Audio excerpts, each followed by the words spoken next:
and welcome to Fin24. Public hearings on the draft National Credit Amendment Bill recently took place in Parliament. Clark Gardner, who is a well-known consumer champion and CEO of Summit Financial Partners, was there to give his input. Welcome, Clark. Thank you, Mashika. Clark, tell us a little bit more about what's taking place in Parliament with regards to the draft National Credit Amendment Bill. Yeah, I think that the amendments that came out were driven by perhaps the credit industry and by perhaps lawmakers. And we found and felt quite strongly that the consumer's voice had not been taken into account. And the reason for that is that we do sit in a society where we have 10 million consumers or credit active consumers who are in arrears with their debt installments. The vast majority of that have got impaired records and are economically disempowered. And we need solutions for them. Now, if you look at how the draft bill has been written, is again, it's a lot of white noise that you can't implement. So, for instance, it's isolated to individuals earning 7,500 Rand a month. Now, is that gross income, net income, family income? It doesn't stipulate. And then if you've got realizable assets of less than 10,000, you qualify. Now, what is a realizable asset? Must I sell my fridge? What happens if my fridge new cost 14,000 Rand and now it's worth market value of 8,000 Rand? Which one do we use? And I just think that people aren't applying their minds and make it simple, that the man on the street can say, hey, I've been prejudiced here, I can go to court and I can win. But don't you think that that has been the problem within the credit industry for far too long?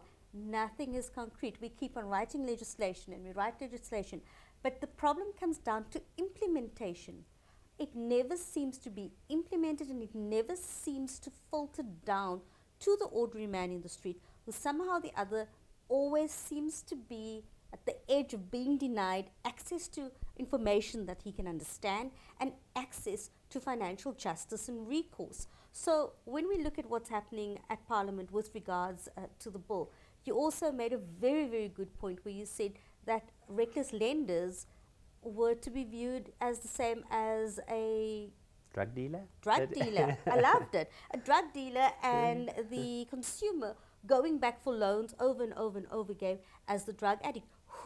Where do we put our powers into? Where do we focus on? Is it better to focus on the consumer? Is it better to focus on the reckless lender? So, you know, if you want a success rate, a high success rate, it's far easier trying to regulate the drug dealer or the service provider or the credit provider's behavior than try to change an individual's behavior, which requires years and years of counseling or impulse control and enhanced discipline and a change of attitude, a change of education. So we, you know, even when we do that, we've got a 15% success rate. So let's regulate the service provider. Let's regulate the drug dealer or the pharmacy to manage what they've been given, their license to provide credit, very, very responsibly. Now, on the reckless lending front, we're talking, you know, anyone, if you look at the definition in the National Credit Act, everyone who has been given a loan that they cannot afford, in other words, they're over-indebted, and there wasn't a change of circumstance, mean there was a lender or last two lenders or last three lenders that were reckless. Now, the law makes it very, very clear that if you are reckless, you can write off that loan, declare it void, invalid, or you can suspend the interest and fees until all other debts are paid off. But we have no case. The regulator has no big, large, significant case creating declaratory of what is over-indebted and what isn't. We wrote laws that require the regulator to go get a declaratory order and clear it up in court. The man on the street has zero access to justice. He can't say, oh, you gave me debt installments above 40% of my net income, that means you're reckless. Go to the court, please stamp this, write it off, bang, and he has then access to justice. But credit providers also know that.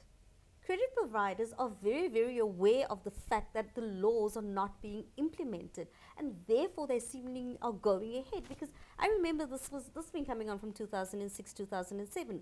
We've been having these fights in terms of implementation of the National Credit Act, and 10 years down the line, the gaps are still there. What do we do to fill those gaps? Even the gaps are perhaps even enhanced. You know, our inequality in Gini coefficients at the greatest it's ever been.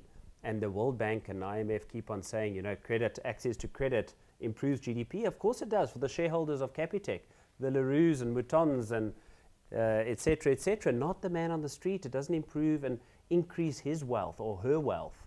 If you look at some of the products out there, 300, 400% per annum for credit is not going to get you out of trouble. That's going to dig you further into trouble. Absolutely. And these loans are targeting the most vulnerable in society. So it kind of leaves a bitter taste in one's mouth when the most vulnerable in society, who the laws are meant to protect, are now being targeted because those laws are so lax.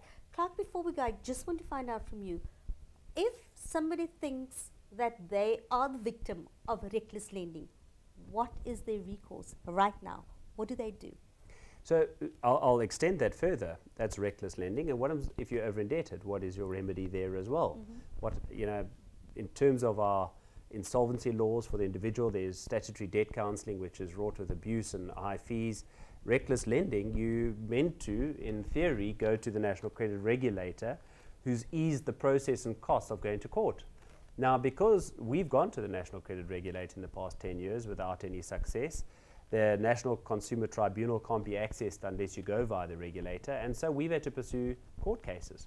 Now, our court cases on reckless lending are costing between 500,000 and R1 million with, that's if you win. If you lose, it's double that. You've got to pay the other fees. So the man on the street cannot do anything. He's completely disempowered. I call this economic apartheid. Absolutely. What we've done, we've just taken society and split it. These guys are getting 300, 400% returns. Look at those Capitec shareholders. They're billionaires. And this lot has just got poorer and poorer in a debt spiral. So the man on the street should go to the regulator, but we've got a big corporate social responsibility program where we do a lot of free cases for consumers, so they're more than welcome to email us at audit@summitfin.co.za, and we will, by all means, take all your viewers, as we've done in the past, and audit their loans and challenge where it's irregular or not, and especially reckless lending, which is a personal favorite. Absolutely. Thanks so much, and we'll be chatting to you, I'm sure, for the rest of 2018 with regard to reckless lending. Hopefully not till 2028, 2018 at the very least.